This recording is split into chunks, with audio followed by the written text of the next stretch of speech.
I'm Nicole Lappin, the only financial expert you don't need a dictionary to understand.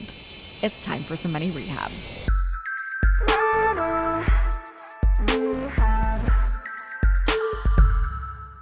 In the last few years, new business applications in the US have been coming in at record highs.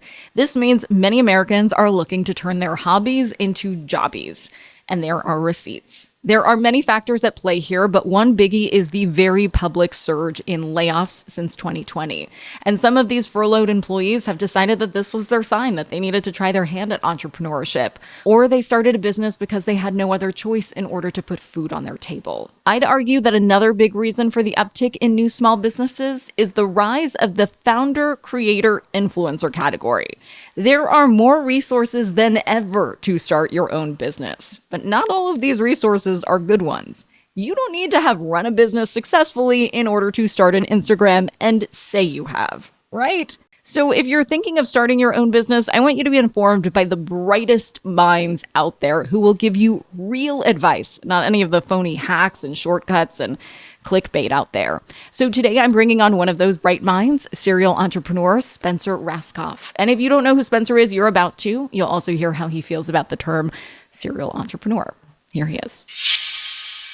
Spencer Rascoff, welcome to Money Rehab. Thank you for having me. Excited to be here. I'm excited to have you. You have so many success stories. Co-founder and former CEO of Zillow, co-founder of Hotwire, sold to Expedia, investor in more than 100 startups now with 75 and Sunny. What else would you like to really highlight? Because if I keep going through this, it's going to take the whole episode. You're very kind. So let's start with the big lessons from Zillow. I think some of our listeners are going to be curious about that as a case study.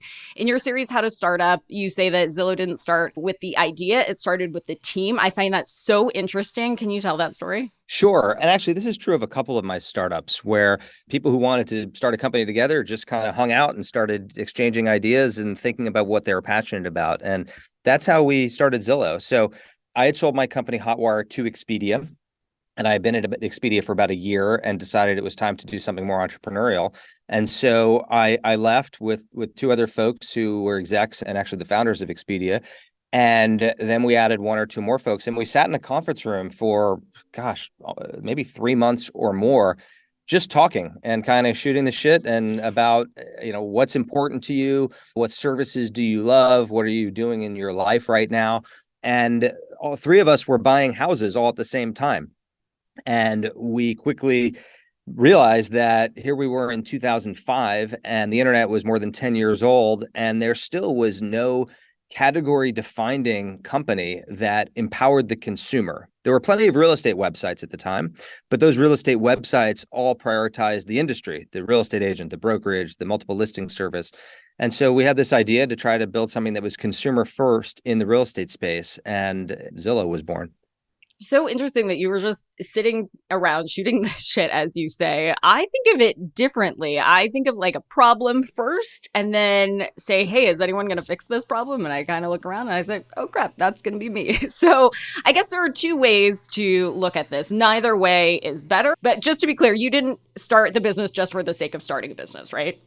No, I mean, I think it's very important to have founder market fit. There's no such thing as a great founder. There's only a great founder for a particular idea. And we were passionate about real estate when we left online travel, left Expedia and Hotwire. We didn't really know that. It came through that discovery process of just discussing what's important to you. What do you care about? What problems do you think need to be solved?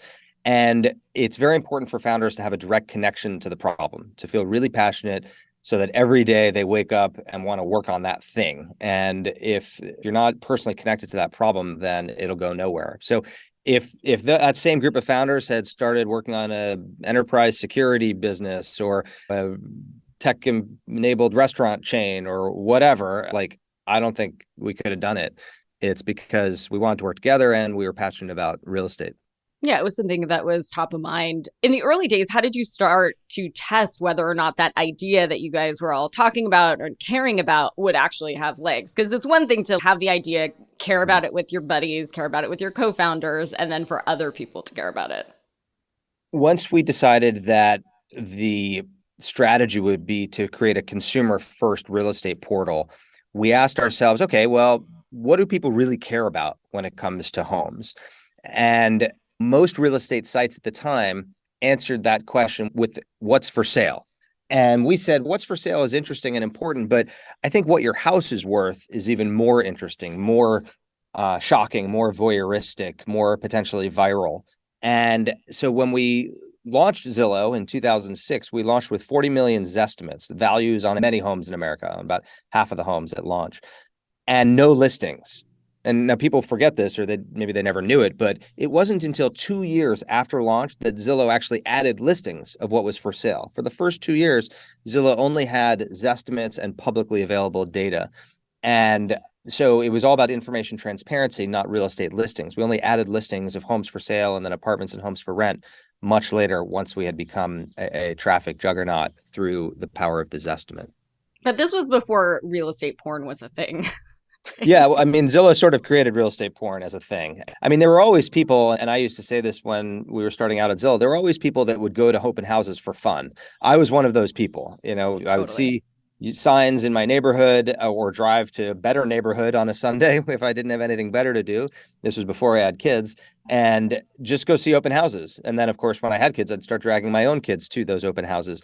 And a lot of people are like that. Real estate voyeurism has always been a national pastime, but it wasn't until Zillow and the internet, and then Zillow and the smartphone, that it really took off as the real estate porn that we know today.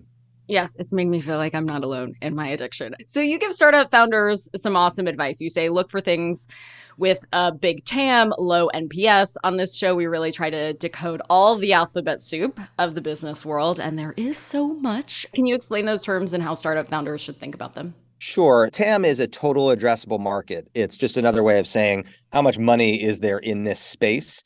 And so when you say that, and you're right, I do recommend high TAM, low NPS. What that means is big total addressable market. So there's lots of money spent in the category, and low NPS. NPS is Net Promoter Score.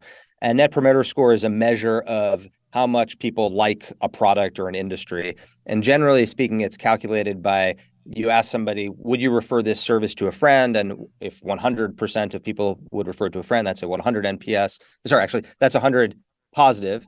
And then you subtract the people that would not refer it to a friend. So the delta of those two is the Net Promoter Score. Delta is change, just for Sorry, delta's changed. Thank you. And so a good Net Promoter Score would be something like in the 60s or 70s. That means quite a bit more people recommend it than recommend against it. Apple has like a 60 something NPS. Maybe companies get up to a 70 something NPS. So Yeah, high 100 TAM, is low not a thing. yeah, exactly. Realistic 100 thing. is Like, not a realistic NPS because there are always going to be detractors. So big TAM, low NPS, for example, healthcare is a huge TAM, right? There's billions, trillions of dollars spent in the healthcare industry. Low NPS means generally people are dissatisfied. They don't like the hospital, the doctor, the insurance companies. They're unhappy about everything. So healthcare is an area where there are probably a lot of great startups to be built because it's a big TAM, low NPS. Real estate, big TAM, 1.4 trillion of residential real estate sales a year, 100 plus billion of real estate commissions, 30 billion of real estate advertising. And there's lots of money sloshing around real estate. It's something like 15% of our gross domestic product. So that's 15% of the economy is in real estate. So big TAM, but low NPS, meaning everybody finds it to be a pain in the neck. Nobody likes their real estate agent. Nobody likes home shopping. Definitely nobody likes home selling. It's a very unpleasant thing. So that makes it ripe for startups. and how do you dig into those numbers? Well, TAMs are very easily determinable through, the Google or now the Heard of it. ChatGPT or whatever, right? I mean, you can easily figure out those numbers. Census data produces a lot of this good research, but there's an important thing when you dig into TAM, which is to understand SAM, serviceable addressable market. And this is a problem that many founders encounter. They don't understand the difference between SAM and TAM. So for example, what's the TAM for, let's say you were starting a company that was going to create a podcast, and you went to investors and said, hey, we're going to make money by having ads on the podcast. And they'd say, okay, well, what's the TAM? And you'd say, well, the total addressable market of all of advertising is $100 billion. Well, okay, that's the TAM, the total addressable market, but what's the SAM, right? The serviceable addressable market is how much money is spent on podcasts focused on business and finance distributed through these platforms in the United States, which is where most of your listeners are, okay, hold on. Now, all of a sudden, that SAM is a lot smaller than your TAM. And so investors and entrepreneurs need to really understand the difference between the total addressable market and the serviceable addressable market. Totally, because every presentation starts with like, this is $1 trillion opportunity, right? Yes, yes. How do you feel about those slides? And then the big hockey stick, obviously, is the next slide. They create skepticism among a good investor. So I think it's useful for founder pitches to cop to the SAM. So basically say, look, I understand that this market's massive, but realistically, this is how much of it I and my startup and my idea and my team can truly go after. And even if that's a much smaller number, at least it's more realistic and therefore credible. I feel like there's a Sam and Tam show, like a Ren and Stimpy or something. There's something there. For sure. They're friends. And, obviously Sam is part of Tam, but Sam's a lot smaller. That's right. You also give the advice, be realistic about exits. You've had some mega exits, of course, and always be planning for M&A. So what does that look like? Because I think the jury's out on whether or not entrepreneurs should come in leading with the M&A options or saying, no, I love this company. I'm not going to sell it. I'm going to build it. It's my baby forever and ever at the end. So if you're raising institutional venture capital, which means a venture capital round from a real VC, a venture capital firm, you should not be focused on an M&A exit. You should believe that the idea is big enough and the opportunity is big enough that it could be a publicly traded company, which means it could be worth over $1 billion, because generally that's kind of a threshold above which you can go public, below which it's very difficult to go public.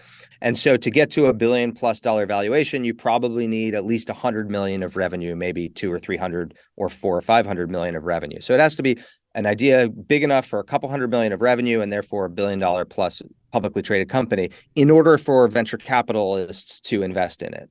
Now, there are plenty of great ideas and plenty of good companies that should be started and will be successful that have a smaller opportunity than that. And I don't want to discourage entrepreneurs from doing that. Just realize that you're not going to be able to raise institutional venture capital, because the whole name of the game for VCs is to swing for the fences. Like, their business model is predicated on spreading a lot of chips out on the table, think of the roulette table, and accepting a lot of zeros, but 2 or 3 of their roulette bets are going to pay off big, 100x, 1,000x, 10,000x. And just like roulette, and hopefully it returns better than roulette overall, but that's their business model. So they're only going to invest in companies that they think do have that potential. If you have an idea that's smaller than that you can only see a path to 5 million of revenue or 10 or 20 or 50 million of revenue, and maybe you see a path to the company being worth 50 or $100 million to sell to another company, bootstrap it or raise friends and family capital from non-institutional investors, from people, because VCs are not going to fund you. So don't waste your time. Hold onto your wallets. Money Rehab will be right back.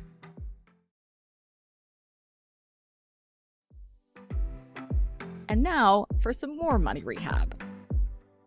Because institutional investors are kind of like a nesting doll of investors, right? Like, they have investors. Like, I'm an LP in a fund, right? And so I want a return. That fund needs a return. And to pass it on to me, they obviously need a bigger return. Yeah, I'm glad you brought that up. Actually, this, I think, is misunderstood or just not well known among founders, which is, where does this money come from, right? When you get a check from Sequoia or Crosscut or M13, Kleiner Perkins or Andreessen Horowitz or whatever, where is that money coming from?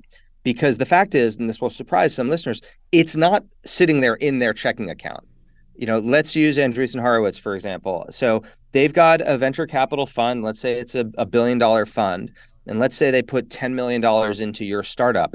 They're not going to the Andreessen Horowitz checking account and taking out 10 million out of the $1 billion. What they're doing is they issue a capital call to their limited partners, or LPs.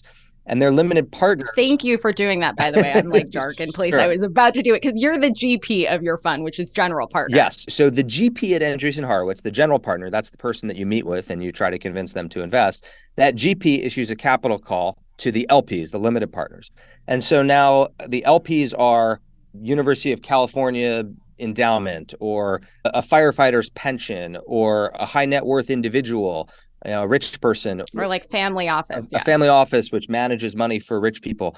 They're all limited partners, and so they'll have maybe a $10 million commitment or a $100 million commitment to the fund, And so they'll get a capital call that says, okay, we just invested 10 million in this new startup. Send us your piece of it, which might be $50,000 or $500,000 or whatever. So they call the capital and then pass it on to you as a startup. The reason this is important is these GPs, these partners at venture firms, they answer to somebody. They answer to their investors, to their limited partners. And those folks, those limited partners, they have a lot to say about how the GPs invest. So, for example, right now, those LPs are pretty pissed off that the GPs, the venture firms, invested so much at very high valuations in 2001 and 2002. And one of the reasons that as we record this conversation in spring of 2023, one of the reasons that it's a pretty difficult, bad, hard funding environment is that the LPs have told the GPs, hey, slow down. You called so much of our capital over the last couple of years and you overinvested at these really high prices. I know you think this is a great company that you should invest in right now, but maybe you should slow down a little bit and catch your breath and be more miserly about valuation. And so anyway, it's important to know where the money comes from. It doesn't actually come from the venture firms. It comes from their investors. It is a really important distinction, and I'm really glad you underlined it too, because everyone does have a boss, even when you're raising money, right? You're an entrepreneur to be your own boss. So it's interesting that you say if you're going to build a $50 million company, like try to bootstrap it instead. This is coming from the GP himself. I'll tell you a quick story. So Mavron, which is a top venture capital firm based in Seattle that has invested in a couple of my companies, and I'm an LP at Mavron, meaning that I invest in their funds. They had a portfolio company CEO meeting a couple months ago, and they had a couple of their LPs attend, and they did an LP panel where they spoke to the CEOs of portfolio companies of Mavron, and it was Boston Children's Hospital and the MIT Endowment, and oh gosh, I think it was the Audubon Society. So these huge nonprofits that Sounds right. each have 5, 10, 25 million in the Mavron fund as limited partners. And it was so interesting to hear them talk. They're like, look, if this Mavron fund that has invested in all of your startups, if it's a 5X fund, then I at Boston Children's will be able to add another 25 beds to our intensive care unit. And then the Audubon Society person says, if this is a 5X fund versus a 3X fund, that's the difference between us being able to buy another 1,000,000 acres of the rainforest in South America to protect it versus being only able to buy 100,000 of acres in the rainforest. So it was really eye-opening for the portfolio company CEOs to understand what actually happens when we create an exit for the VCs. It's not just that they buy a bigger house in Palo Alto. It's that they do that too. Exactly. But it's that their LPs get more money returned to them, and then they go and invest it in whatever their business or nonprofit. Beds and forests. Exactly. Yeah, that's a really important perspective for sure. And you're also dealing with a ton of headwinds with the fall of SVB and the aftermath and funding in general. So entrepreneurs are obviously concerned that VC funding is going to dry up, that another bank is going to collapse. There's all these recession fears, of course, that we're dealing with. So how do you diagnose the startup landscape right now? It's a tough time to be raising money. It starts with higher interest rates. And we now have a 5-ish% interest rate, up from basically a 0% interest rate just a year or two ago. The reason that is so important is let's think back to the conversation we just had about the limited partners. If you're running the MIT endowment and you can now put $1 billion in money market funds that earn 5% interest, which means it's totally risk-free, come hell or high water, you're going to get 5% back from basically the government. That's pretty attractive. No longer do you have to chase yield. In other words, no longer do you have to give all tons and tons of money to venture capital firms to invest, because you did that back when interest rates were zero. So 3 years ago, if you put your money in the bank, basically you earned zero. And as a result, in order to chase returns, you gave more and more money to private equity investors and venture capital investors. Well, now that interest rates are higher, the limited partners are giving less money to the venture capital firms. And that is what has risen the bar for startups that are having a harder time raising, because those VC firms are being more selective. So it starts with the higher interest rates. And then number two, it goes to the comps, which are down so much. Comps means comparable companies. And so every privately held venture capital firm has a basket of comps, whether you realize it or not, that investors think about. So in the case of Picasso, for example, we comp to Airbnb and Zillow and Redfin and OfferPad and other digital marketplaces in and out of real estate. Most of those companies are down 50 to 75% as compared with 2 or 3 years ago. So when investors look to do an investment round in a private company like Picasso, they either consciously and or subconsciously look at the public comps, and that impacts companies' valuation. So those are the two main reasons why it's a pretty difficult funding environment here in mid 2023. Well, comps are like real estate too, right? You can't price your house without knowing the comp of the area, and you can't price your company without knowing the similar companies out Exactly. there. I guess I have to rewrite my books too, by the way, because that low interest rate environment, it was like, don't put your money in CDs or the bank. But now there's like 5% CDs right now. So the whole game is changing. The guts of the system has Absolutely. changed. Absolutely. I mean, and what you describe in your books in the individual consumer level, just amplify that. The person that runs a $20 billion endowment at MIT is making the same decision about what to do with their cash as the reader of one of your books is trying to decide what to do with their $10,000. And it impacts the economy the same way, just obviously a bigger scale with the big institutions. And that it very directly, although it's easy to forget, but it very directly impacts startup funding as well. And what do you say to founders right now who are thinking about taking on debt, convertible notes, all sorts of other instruments instead of raising money and diluting themselves? I think it's very dependent on the specific business. So I just got together this morning. I do sort of a monthly-ish coffee with 5 to 10 founders of other unicorn companies. Those are privately held companies worth more than $1 billion. And Thank you're you. welcome. And that this is You totally understood the assignment of this show. this is I want to get an A on this podcast. And this is the conversation we were having is what type of debt instruments should these companies be getting? So, for example, one of the companies is a subscription consumer e-commerce company. And so they have a lot of receivables revenue, meaning they have a lot of revenue that will be paid to them by consumers as their credit cards get charged for the subscription product that they sell. And so that company is able to factor those receivables, which basically means go to a bank and get paid up front today for the promise to pay the bank back over time as they charge customer credit cards. So for that type of a business with a lot of subscription recurring revenue that comes over and over, that is a great financing product for that business.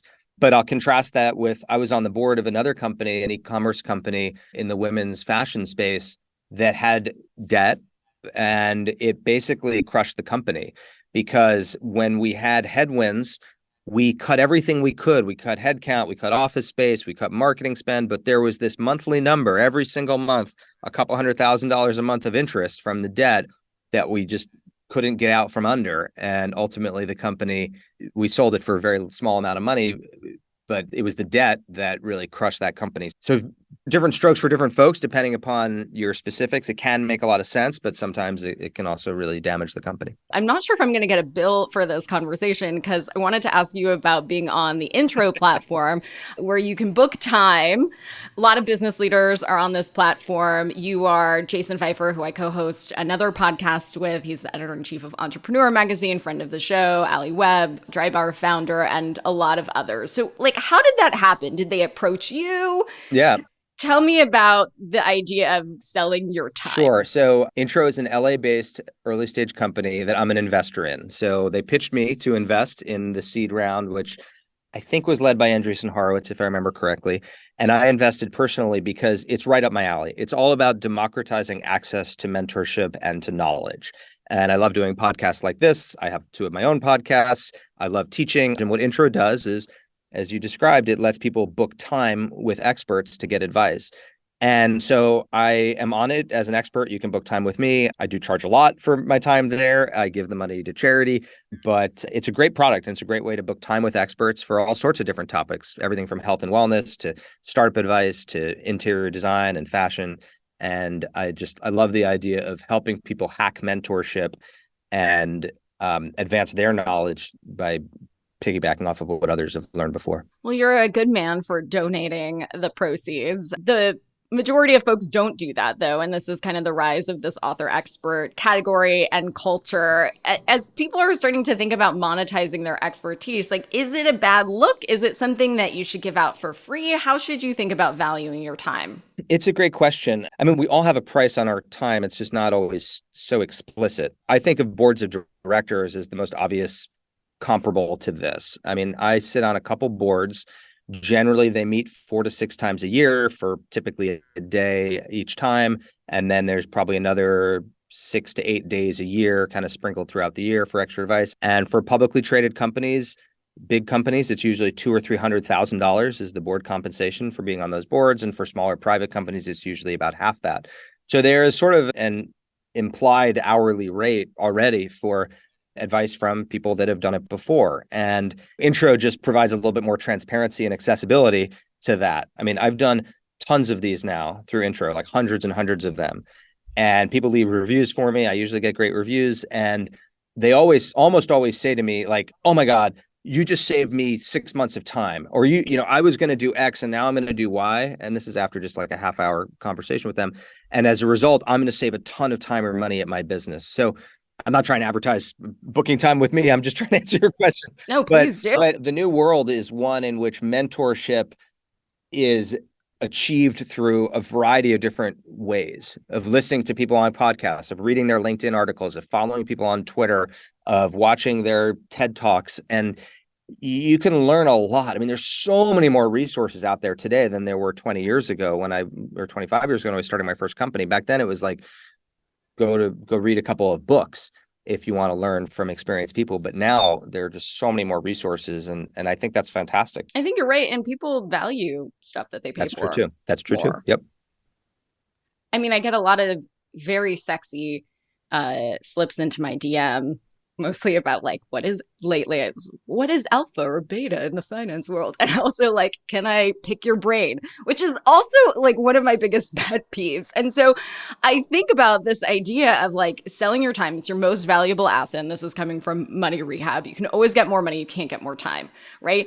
Does being on Intro make you think about your time differently? I know in the corporate world, meetings kind of come in 2 flavors, right? Like 30 minutes or 60 minutes, but people are now paying by 15 minutes for your time. So does that change the way you think about efficiency? It does. I put a different dollar amount in different settings. So like this morning, I was thrilled to spend 2 hours with a couple of peers learning about their business challenges. Obviously, I didn't charge them for my time because I got as much out of it as I put into it. A lot of people who have said, Spencer, you're one of my mentors. And I'm like, have we met before? Yeah. Who are you? Yeah. And they're like, no, I follow you on Twitter. I read your stuff. I listen to your podcast. Like I'm a student of your startups, of your businesses. And that is super cool. And I feel that way about a couple other folks. Like I feel like Satya Nadella at Microsoft is one of my mentors. Now I've met Satya a couple times. I know him a little bit. He knows me a little bit, but we don't text, we don't talk regularly, but I read his book. I watch him on YouTube. I follow him on social. Like he's one of the leaders that I'm super impressed with. And I try to model myself after a lot of what he does. And I consider him a mentor, even though he does not consider me a mentee. Yeah, I think it's an important idea to change this idea of mentor anyway. I think of my peers as my biggest mentors as well, not like this old paradigm of some older person within your business telling you advice. So I love that you bring that up. I've seen you called a serial entrepreneur in a lot of places. How do you feel about that title? I kind of have mixed feelings. Well, serial killers have kind of... They've kind of ruined that adjective, but I like it otherwise. It does just sort of describe me. I find problems that I have in my life and I feel passionate about, and I try to solve them by starting companies. But yeah, I guess serial entrepreneur is, I'll take it if that's, people have called me worse. So I guess I'll take it. Well, you've filled it. Nice. Well done. I see what you did there. Well done. Money Rehab is a production of Money News Network. I'm your host, Nicole Lappin. Money Rehab's executive producer is Morgan Lavoie. Our researcher is Emily Holmes.